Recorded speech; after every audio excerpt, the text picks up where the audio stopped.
Well, good evening, everybody. Welcome. My name is Emily Bagwell. My pronouns are she and her, and I'm coming to you from Atlanta, Georgia. I'm the resource manager for Reconciling Ministries Network, and I'm so thankful and excited to welcome you to this virtual space this evening. This is a part 2 of a series that we are following. The title of this is Raising Transgender Children. Some of you may have been able to be a part of our first session. If so, great. We're glad that you have returned to continue in conversation.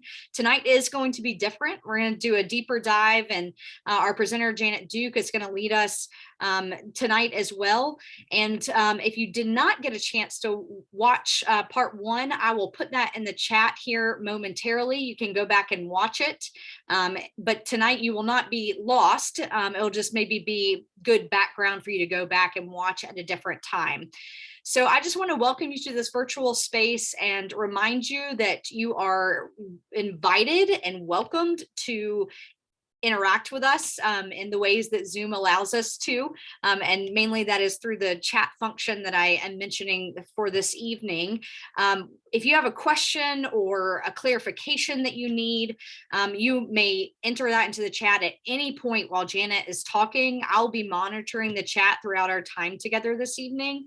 If it's something that you would like to ask, but maybe are not too comfortable, you can always send that privately. And that's just a direct message using that chat function again to Emily Bagwell, and I will see that and incorporate it into our time of Q&A at the end of our session.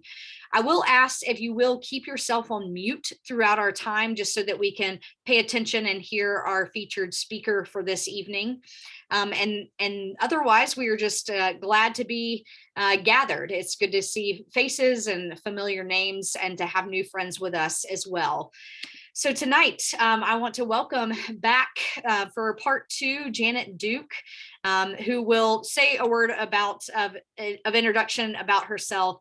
Many of you are very familiar with Janet's contributions to Virtual Porch Conversations, and tonight she comes with just a wealth of knowledge and to talk to us about a new book and about Strong Family Alliance, which is a heart project of her that has just benefited so many families. So I'll let her share a word, but we are just again glad that you are here, and welcome, Janet, and thanks for sharing with us this evening. Thank you, Emily. And am I activated to share my screen? Okay, thank you. So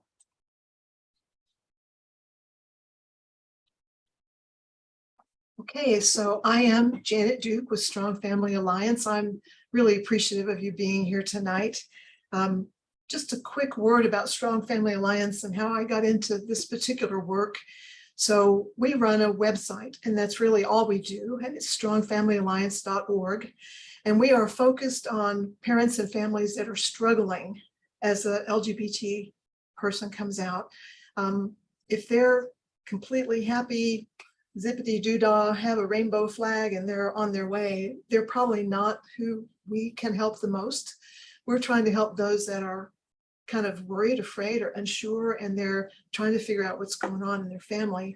We regard ourselves as a catch and release organization, if I can say that.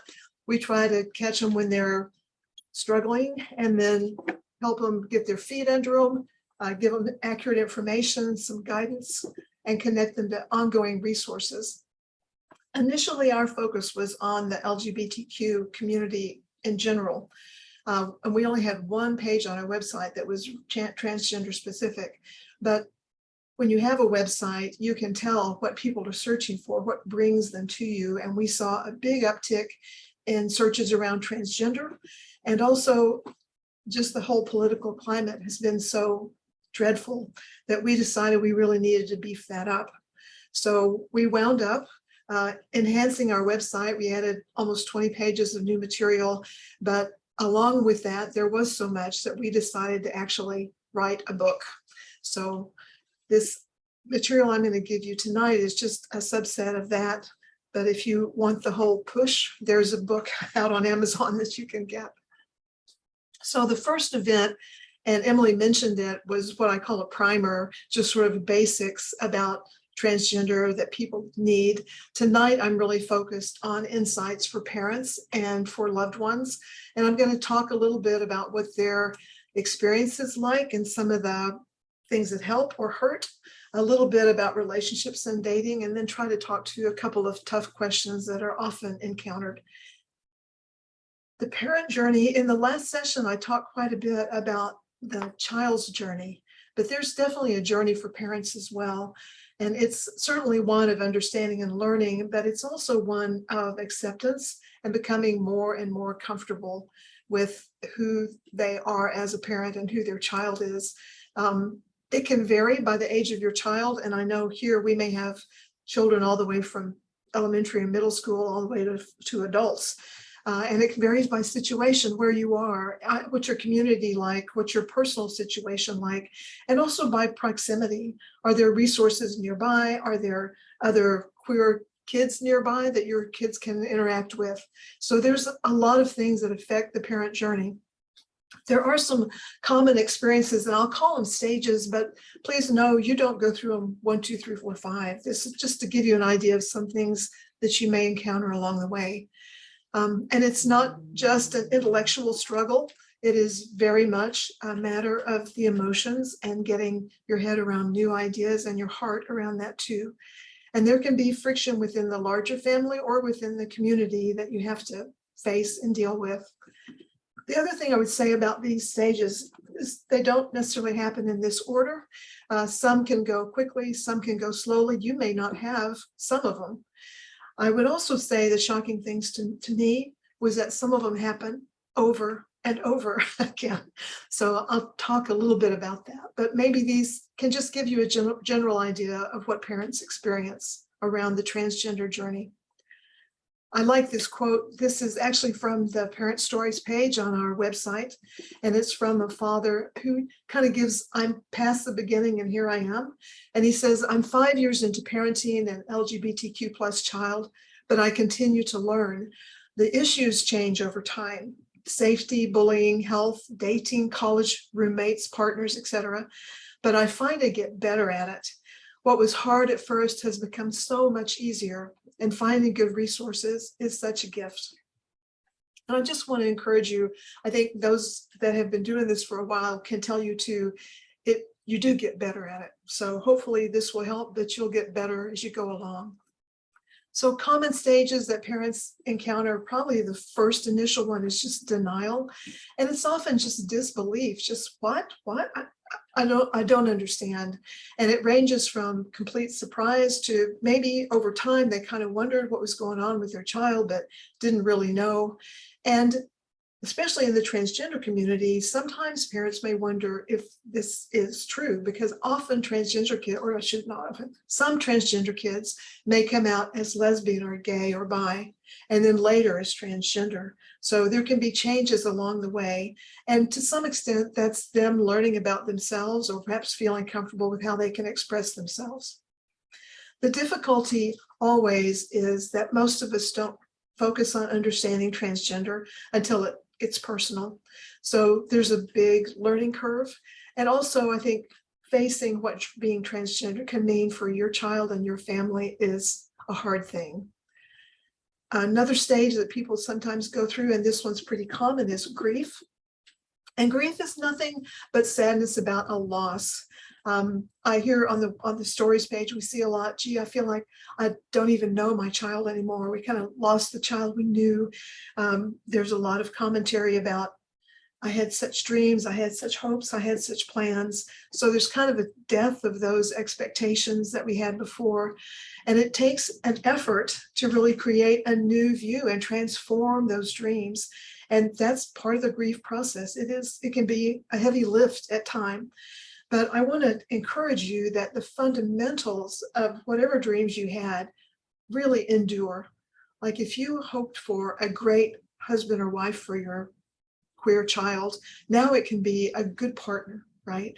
You always want good health for them. You can want a good career, work they enjoy that's satisfying.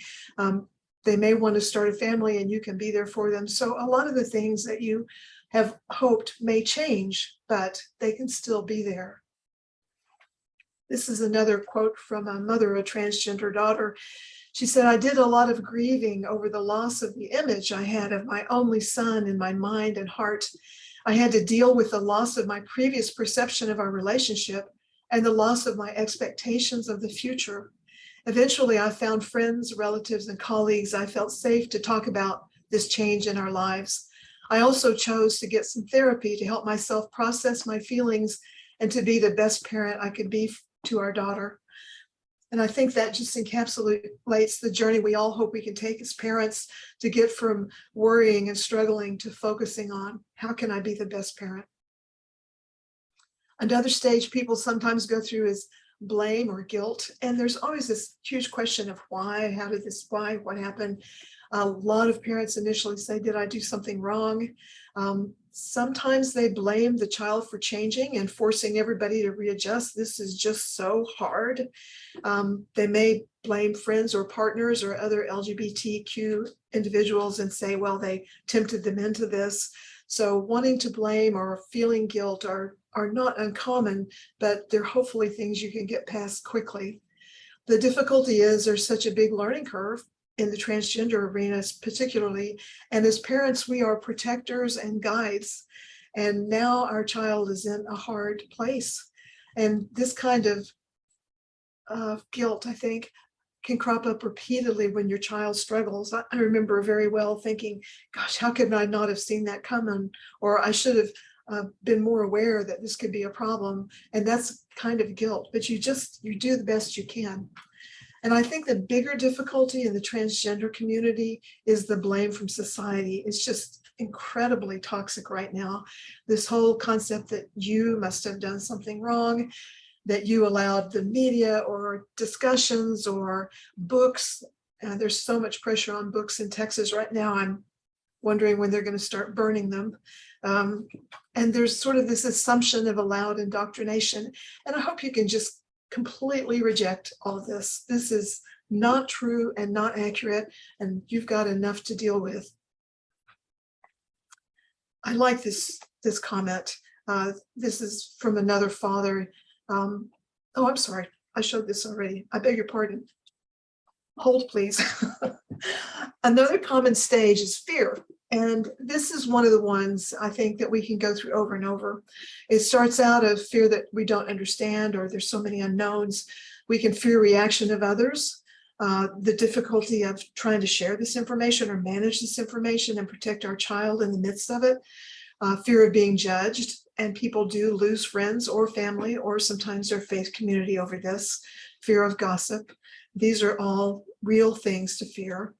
Some of the fears are really justified, particularly for transgender. I hate to say it, but there is a lot of discrimination, there's hatreds and even violence. And one of the roles that is essential that we play as parents is just to be their safe place. We may not be able to keep them from being hurt, but when they need to say, this was bad and this is what happened, we can be there and be their backstop and their comfort. Sometimes there'll be a hostile family or a friend, and you need to be prepared to either follow your child's lead on that or be a buffer so that they don't have to encounter that kind of hostility. And I would just comment that sometimes that family member won't say to your face what they might say to your child. So you kind of need to stay in touch with your child along the way if you have any concerns about a friend or a family member. This kind of fear comes up over and over and over when our child struggles, and it looks like worry. And I'm sure all of you have experienced, but it goes from being fear to being worry. And it's not something that you will quickly get past because things constantly change, situations change. But I will tell you, this is actually a quote from my daughter at 30. She told me not too long ago, I used to think you worried too much, but now I understand. And in a way, one of the challenges of a parent is we perhaps see things that might come up, but we really have to struggle not to be alarmist and not to drive fear into our children, but rather to be there for them, help them be cautious, certainly, and realistic, but not worry over them so much that it becomes a problem. Anger is a pretty common one. We may fear anger at governments or society for promoting discrimination. A lot of parents say, I'm just so sorry. I'm so angry that I didn't see this. How could I not have seen it sooner? Sometimes there's a lot of upheaval in the family, and that can make you angry. You can feel anger at family members who do or don't understand. Some people feel anger at God for allowing this to happen. There's a certain amount of why me, why my child? Does this have to be this hard? And anger, certainly, if your faith community is rejecting or condemning. It's really important to deal with our own anger. It's not very common that we direct it at our children, but often it comes across not as anger at them, but as frustration because of the situation. And just be aware, it's really important that we carry our own emotions. Information can help combat anger, but we can't expect our child to educate us or tell us everything we need to know along the way. That's really our work. But I would say there are a lot of books and resources online. Counselors are an excellent resource. Family and friends, maybe, if they're really supportive, can be a good resource. And last time I spoke, I could not remember the name of this organization, but I want to highlight it. Transfamilies.org. They're a website, and they have tons of information for transgender families, but they also host online meetings for both parents and families, and they do it bilingually. So they do it in English and also in Spanish. So it's really an excellent resource if you're looking for some way to get support. One of the stages we hit is self-realization, where we realize we've got to make the changes. We can't ask our child to do it. We've got to help redraw that family picture, keep supporting the child or the family they will create, however that looks. We have to help them connect with loving family and friends to make their circle of safety as big as we can. We have to find a nurturing faith community, and we have to learn and help others. And that's one thing you can do as you move further along. I do this work to pay back for all the people that helped me along the way in hope that I can help others. The thing about self-realization is that's when you quit focusing so much on what I'm feeling and focus more on how can I build a good life for my child? What can I do to help them be their very best self? And then the last stage really is acceptance. And that's where you just love them just as they are. You don't even too much think about what used to be. It's what they are now. And everyone has their own pace and path to get here. But every additional person who accepts provides more strength, more safety, and more community for your child. And there's a litmus test on this. You can tell, when did I really get to acceptance? And this is a quote that I think shows that very well. This is from a father of a transgender daughter, and he said, our child was bright, happy, and outgoing until he reached 6th grade, and then suddenly he became withdrawn, inwardly focused, and depressed. We took him to see a psychologist who couldn't figure out what was going on. Many transgender kids can't handle the pain that accompanies having a body that doesn't match the brain. We are so grateful Ashley stayed alive until she figured out where the pain was coming from. Seeing her happy now, we have all become so much closer. She has a loving spouse and is becoming the person she was created to be. This is the greatest joy a parent can have. And when you see that they are happier and healthier, and sometimes this happens fast. I mean, this can be as soon as they change their name or as soon as they begin to come out to people. If you see them more eager for life, then you know you're on the right path. I also love this thing about seeing her become the person she was created to be. I think that's something really special in the transgender community that you get to witness as a parent. Look a little bit about parent actions that help, and I'll touch on parent actions that hurt also. And I love this quote from Dr. Phil. I think it's really a great one for all parents. But you can be your child's anchor, their safe place. Don't ever drop your end of the rope. And I think particularly for the queer community, that's what families really need to be. So things that help along the way. This question, will you always love me, when they come out, that's really the number one question. It's often not asked, or it may be asked later, do you still love me? But this is the number one question, and it's so important to respond to that, to just say yes to show warmth and respect. And of course, attitude is not enough. You can't just say, of course I do, because that seems not, it's not as good as saying always and forever, and let me give you a hug. So I think displays of affection, emotional support are really important, even while you're struggling. And you can struggle at different points, but it's more important now than ever, really. Keep talking and listening. And, I think this is a tough one for parents because we start out instructing and teaching and, talking a lot. But this is a case when a child comes out, you really need to listen. The one place you do need to talk is to avoid silence. Don't always make your child be the one to raise queer topics.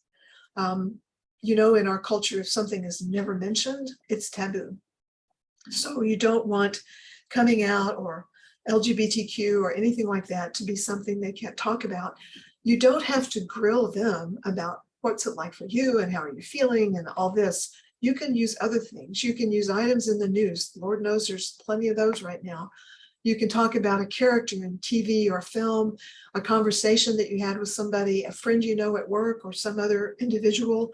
You can use these as ways to just raise the issue about LGBTQ in general. Every time you do that, it's easier for them to talk also. But then there's the issue of listening.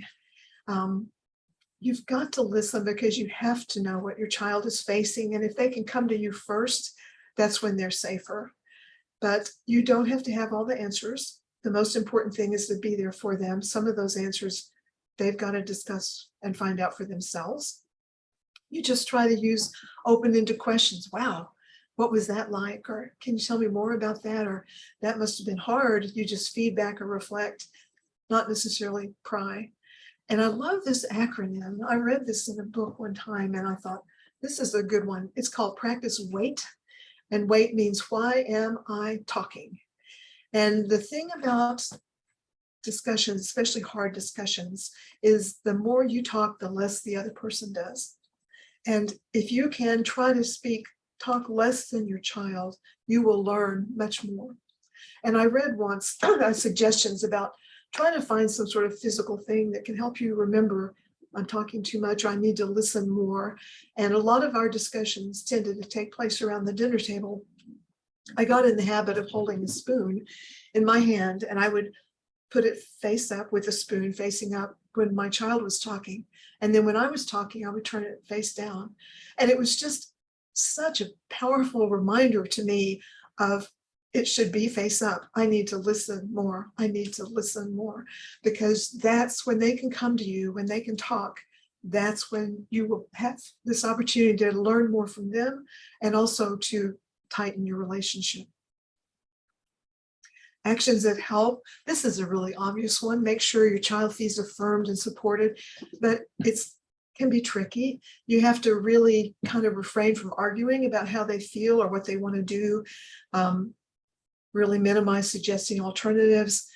Don't demand explanations. Try to let them explain, but don't make them explain. And always continue to include them in family activities.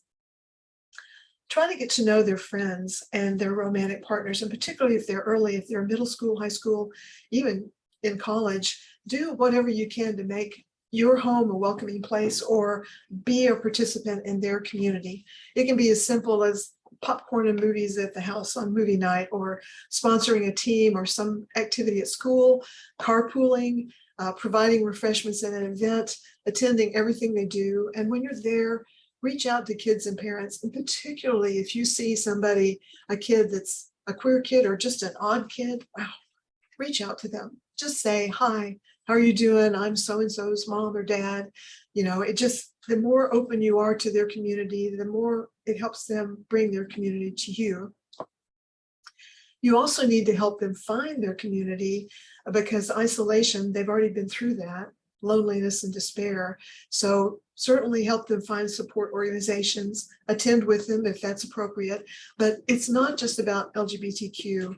They need to find connections and acceptance elsewhere. So is there a sports team, a drama club? Do they need to go to a school that's going to be more accepting of them? Or can they be involved in service projects? Scouting was a huge thing for my daughter. She was very active in scouting all the way through high school.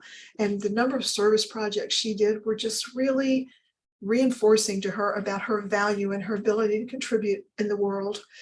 Community activities where they participate in, fun runs or Thanksgiving for the homeless or whatever, are all things that can help them feel more a part of their community and find others. Faith connections can be an enormous help or an enormous harm, and you just really have to monitor that. You probably already know if your church is accepting or not. You can often find out on the website if their church is accepting or not. But if your child has been raised in a church or has a strong spiritual longing, then help them find the faith connection that can support them. And I'll touch a little bit more on that later. Actions that help. Using their preferred name. And this is a big struggle, especially at first. Changing the name of anyone you've known forever is really hard. But with a child, names often symbolize who they are to you. I mean, names are important in every culture, but when we know we're about to have a baby, we start working on the name, right? And it either honors somebody or it reflects our culture or it's aspirational, it's meaningful somehow to us.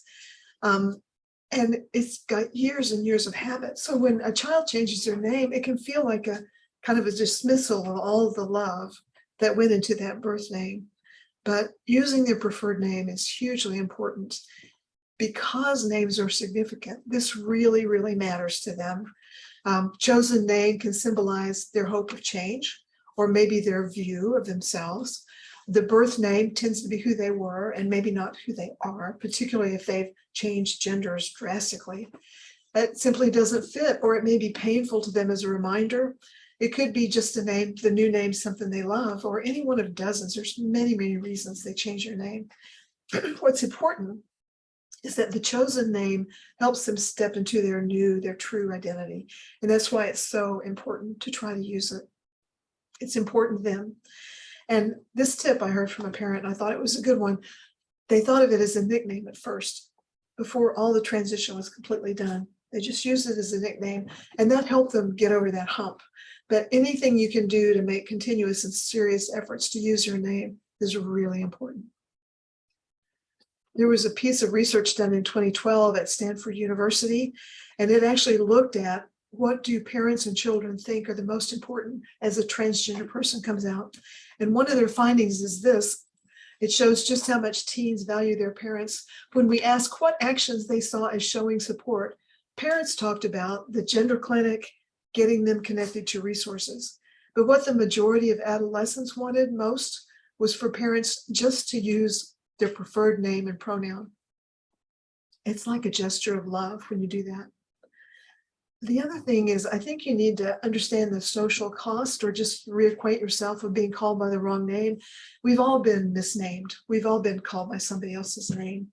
And usually it's just, oh, I beg your pardon, Janet, I'm thinking of someone else. But for transgender individuals, this may have been going on for years. They felt like they were called by the wrong name over and over and over and over for years. No correction, no apology. So to suddenly have their name they want is a really big deal. And you just want to handle misnaming like you would with anybody else. It's going to happen. Just say, I beg your pardon, I meant Dawn, or whatever the right name is. Just correct it and go on. They appreciate the effort. It's important to understand a thing called dead naming. And if you haven't heard that term before, transgender people often regard their prior name as their dead name. And to use their former name can seem very disrespectful.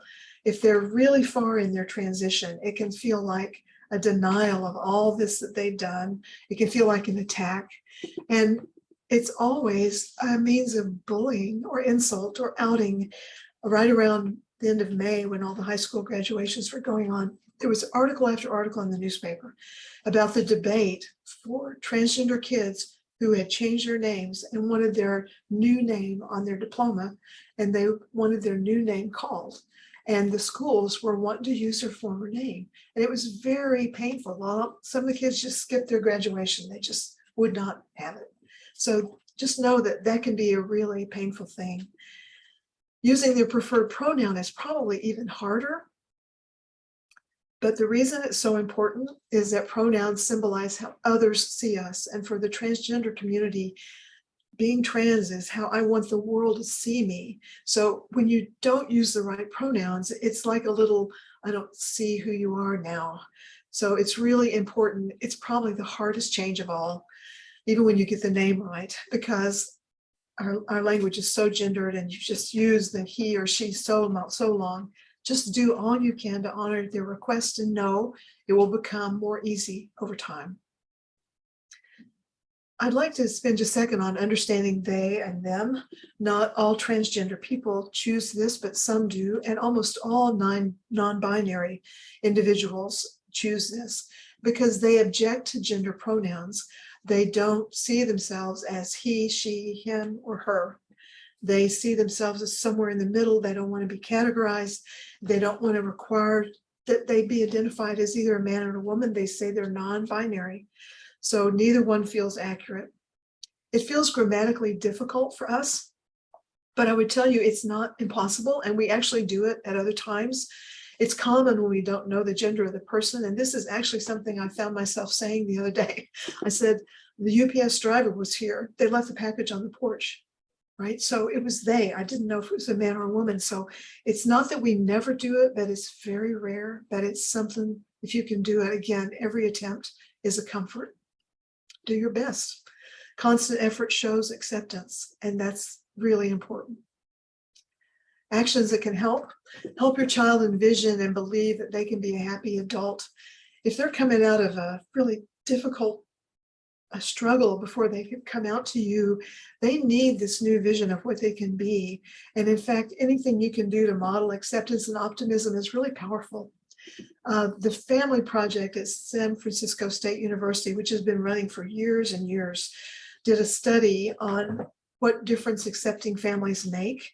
And this was not just transgender, but they surveyed them and said, how do you feel about these opportunities in your life if you're from an accepting family? And then they also surveyed children that were for unaccepting families. And when they were in an accepting family, 92% believed they would have a good life. And 69% wanted to be a parent. That's not just a transgender number, but it does tell you how much being accepting, what a difference it can make. You want to help them build on their natural strengths, activities, sports clubs, animals, horticulture, whatever really inspires them. Help them in learning skills and playing to their strengths, and ask them about their dreams.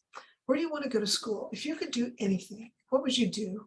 Help them dream, help them think, help them build a mental picture of where they might be and what their future might be like. That helps them have something that can counterbalance whatever current struggles they may be going through. Actions that hurt, and I doubt if many people here would be doing these things, but I want to step through them quickly because someone in your family might, or some stranger might. So things that can really be harmful. One is just rejecting. Now you're just rebelling. You think this is just a phase. That can really hurt. Refusing to use their name or pronouns, especially in the family. They say, I've known you your whole life long. I know your name. Hitting or physical abuse, of course, that's terrible. Hurting with words. And this one is actually unhappily common. Name calling or shaming. You're just embarrassing to be around. Comparisons, why can't you be more like your sister?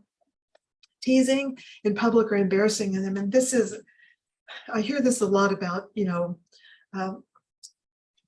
humorous Uncle Dave who teases everybody, right? But when you tease a transgender person, you have to be really careful, especially if you're doing it in public. So that can be really difficult. Just outright rejection or extreme criticism. Why can't you make us proud about something? So these are things that you may have to step into as a parent and provide some defense for your child. excluding them from family activities, things like, gee, I'm not sure grandmother would understand. Maybe you want to stay home for this one. Blaming your child when discrimination or bullying occur. This impulse to say, gosh, if you just blend it in a little bit more, but the child is the victim, and you should never use their identity as a reason that bad things happen to them. They're the victim, not the perpetrator. Using religion against them, of course, is just devastating. It builds a belief that neither God nor believers can love them. So those are just to give you a heads up in case you hear something like that around your child. And I want to move on to some of the tough questions. I'm not going to get to all of them that are in the book, but I want to touch on a few. Let me start with friendships and dating. You have to let the trans individual kind of set their boundaries. They may prefer not to come out for a while, or only to come out to a select group to avoid conflicts. If they don't want to miss a trip, or they want to be on a team and they're afraid they'll be kicked off, or some other thing makes them want to stay on the down low for a while, that's got to be their choice, however open they are to you. They may prefer to keep their identity private because they want to be able to participate. Often they'll become more open based on their changing appearance or a situation that feels important to them, at which point this is more important than the other. And you just want to support them wherever they are, all you can. It's important not to assume every relationship is romantic. They may have come out to some friends, but not others. They may just be friends. They probably have a lot of friends before they actually have a romantic interest. When they do start dating, then the best advice I ever got was to play by the usual family rules. If you have older children, this is particularly helpful because you kind of know what boundaries you set. But as much as you can, take transgender out of the equation. Try to stay with how your family handled dating. So curfews and where they can go and when they need to call you and what kind of permissions they need to have. All of those kind of things can be consistent for everyone. And if you can take the transgender out of it and make it equal playing field, it will work a lot better in the family.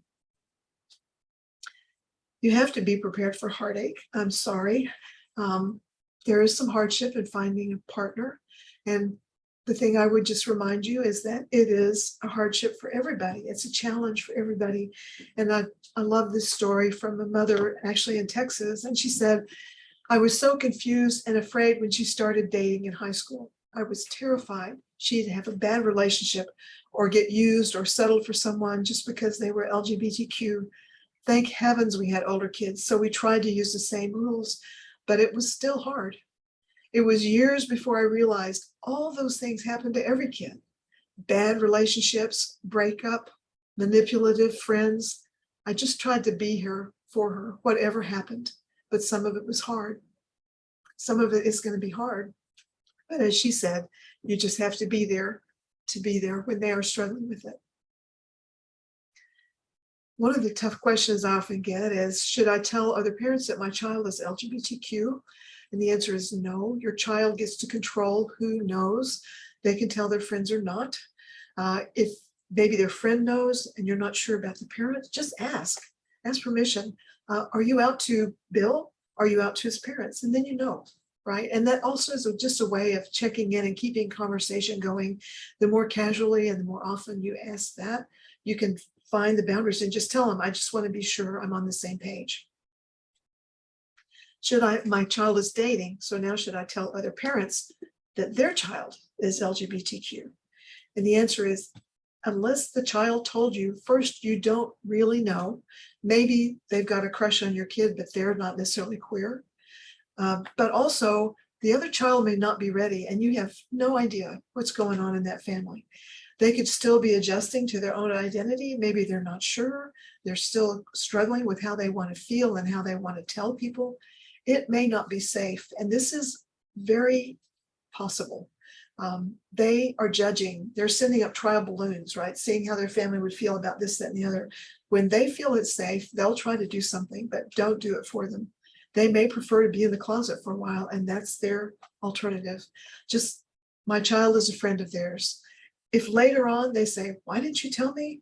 Then you say, I was doing what I felt was right because I thought your child should tell you when your child was ready to tell you, and then take the heat if there is any. Hopefully there won't be. I need to talk. And I call my best friend, my sibling, etc. And the important thing is just to remember, every person you talk to, you are outing your child. And if your child has a relationship with them too, then that could affect it. If I say, gee, can I tell Aunt Beverly? That's their aunt, right? So it needs to be when they are ready and when they are comfortable. When they're comfortable, you can ask them, would it be all right if I tell Aunt Bev? Does Aunt Bev know? Would you like to tell her? If you need to talk, find a counselor or a support group. PFLAG has, I think, over 400 support groups now, mostly in the larger cities, but still, there are a lot of opportunities. I mentioned transfamilies.org, and they do their work online. So there are places that you can connect to a group, even if you can't find a local counselor. If you're wanting to tell someone or your friends or siblings, eventually they'll notice the difference. It will become obvious. And some people just adjust themselves. They just, oh, hey, hi, and they don't even make a big deal of it. There are times to tell, but you need to do it when you're calm and maybe not when you're really upset and worried. And you always need to check in. Are you out to Aunt Kay? Or would you mind if I talk to Dan about this? He's a friend of mine. Just ask them. And that gives them a sense of control, too, a sense of agency. They may say, as my daughter does now, you can tell anybody you want to, I don't really care. Well, that's a relief. Now I can, but we didn't start out there, and it takes a while. Telling others, how do I decide whether to tell people? You let your child decide who knows. They're the ones that are going to feel the scrutiny, the comments, the gossip. When they are more confident, more people will know. They'll be willing for more people to know. And as their appearance changes, more people will know. But even in adulthood, maybe especially in adulthood, if I've got a child that has come out as a trans boy and is now a trans man, he may just want to live in that identity. He may not want to tell everybody his business. So you really need to check in even in adulthood and just ask, and it's more important, I think, to treat them as who they are than worry about who they were. You can always come out as an ally. The more open they are, the more open you should be, and you want to keep pace. But even before they're out, you can show support for your child by being a real ally. And if somebody asks you, if they're like, as your child becomes more, their appearance changes and they're more open, talk about your journey and minimize explaining your child as much as you can.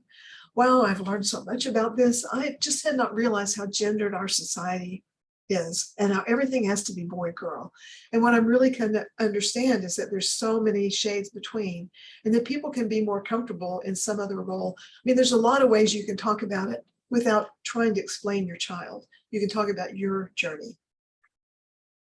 You want to manage the second closet, and the second closet is when the child is open, but the family is not. They keep it secret. Keeping their child's identity private can be a good thing if they need privacy. But especially with transgender kids, as they become to transition, it can be highly negative if it feels like shame, right? Do you have to go to school like that? Or, are you sure you want to do that? Things that kind of seem to be pulling them back. If they're trying to come out, you've got to let them, and you've got to come out too.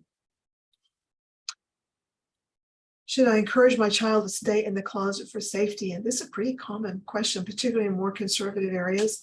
And it's a hard one, but I will tell you the research shows it's their decision and you need to support their choice.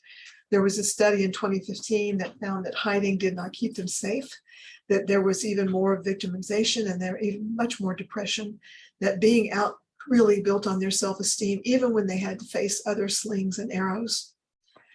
How do I handle my church? And this is a tough one also.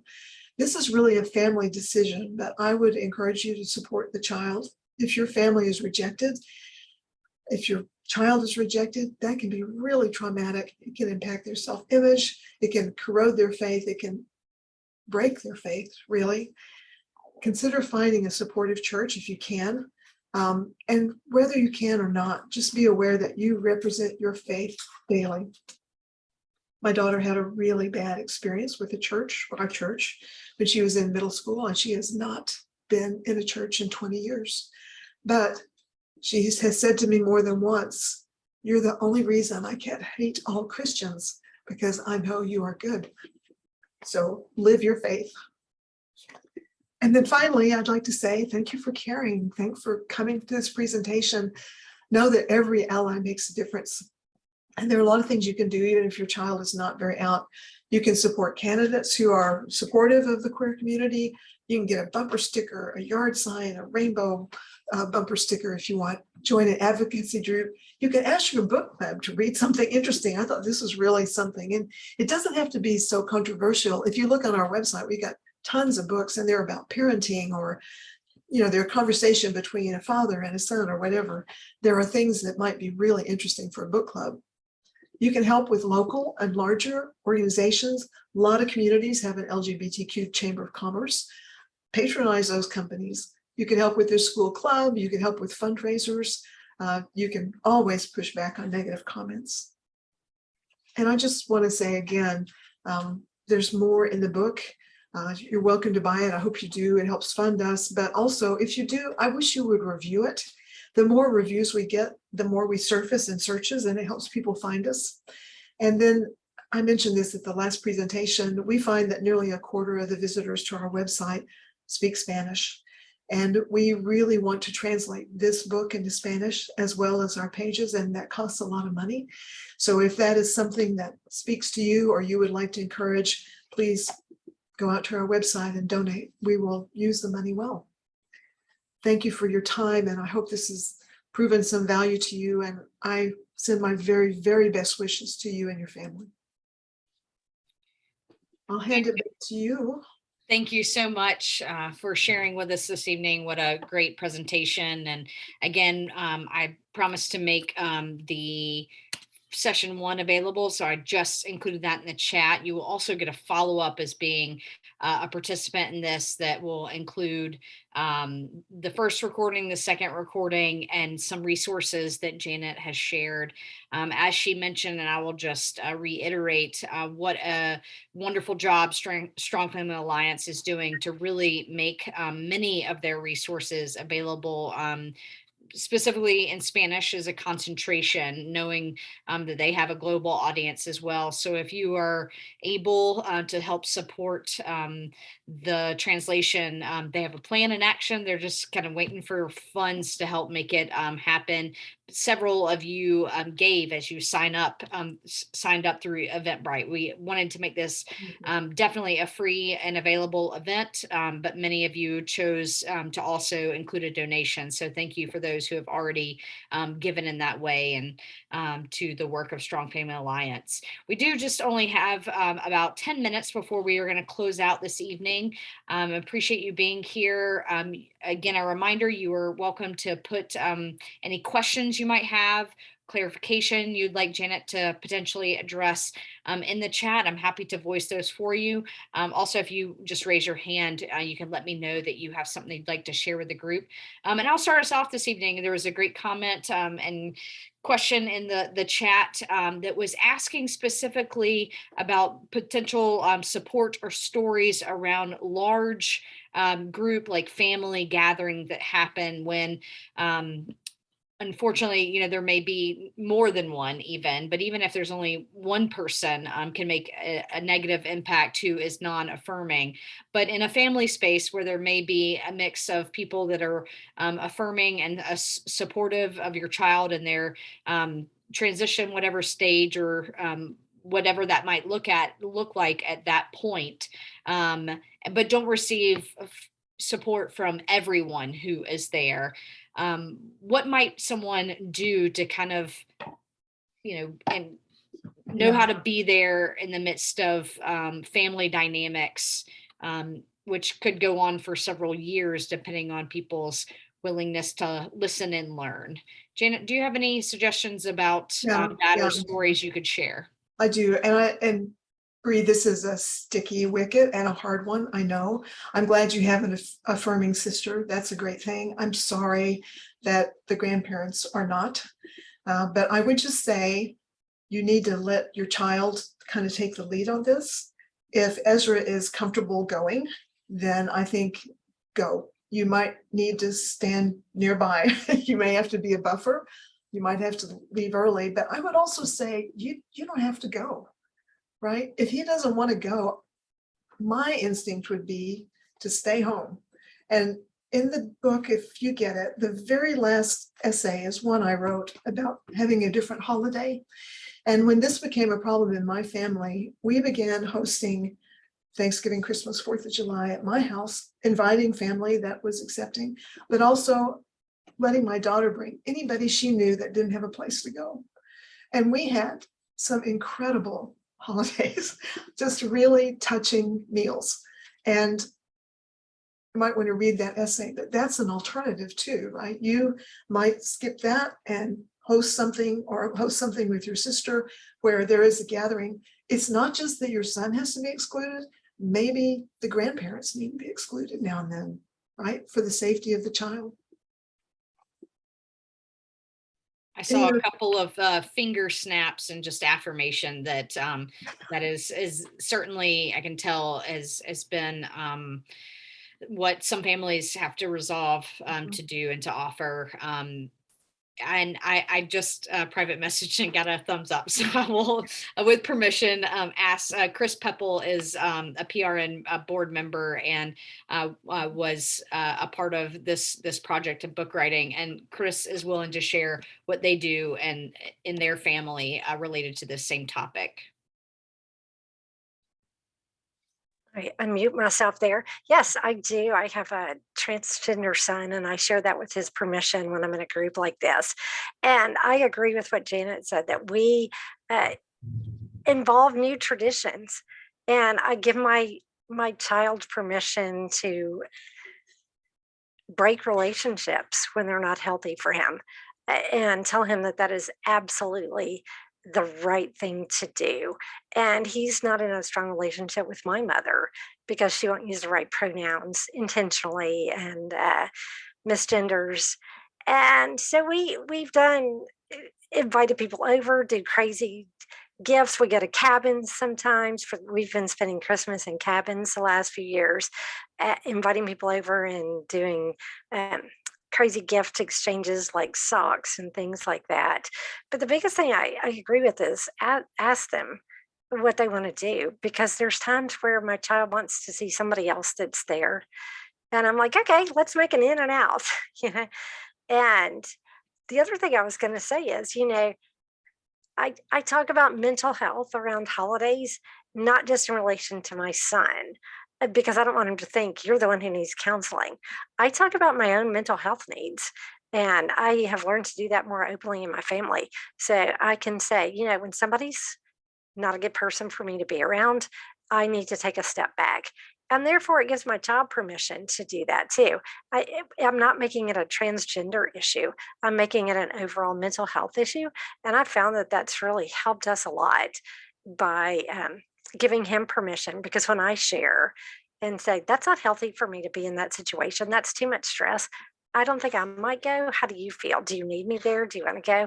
And it puts it in a total perspective of everybody's mental health, instead of just making it the transgender kid that may have issues. I don't know if that's helpful or not, but.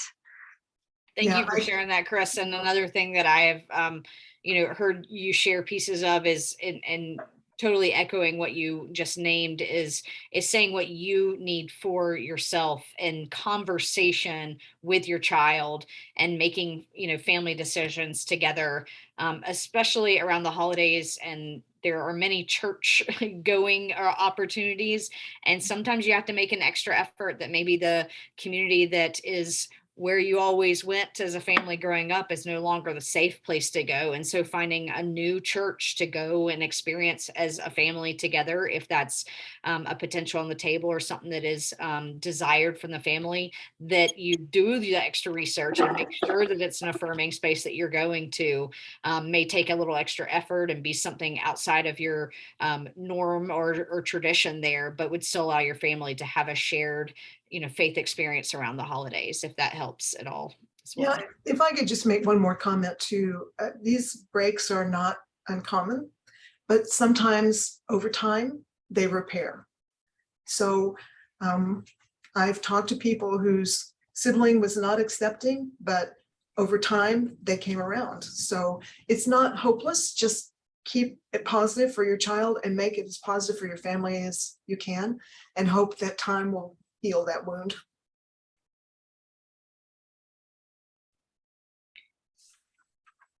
Thank you. And thank you all for being here. I'm not seeing any other specific questions in the chat. This may be something that you digest and think about, and maybe go back and watch again. Know that we are here. We are connected with Strong Family Alliance. Janet is more than happy for you to reach out to her directly. You have access to the website where there's all that information at strongfamilyalliance.org. Reconciling Ministries Networks, it values partnerships and people who have done good and hard and loving work to bring this conversation to you all, so that we can indeed be on the journey together, because that's what it is all about, is knowing that you're not alone, that there are people who want to walk alongside you, knowing that we're all in different places along the way. So know that you have a resource here with us.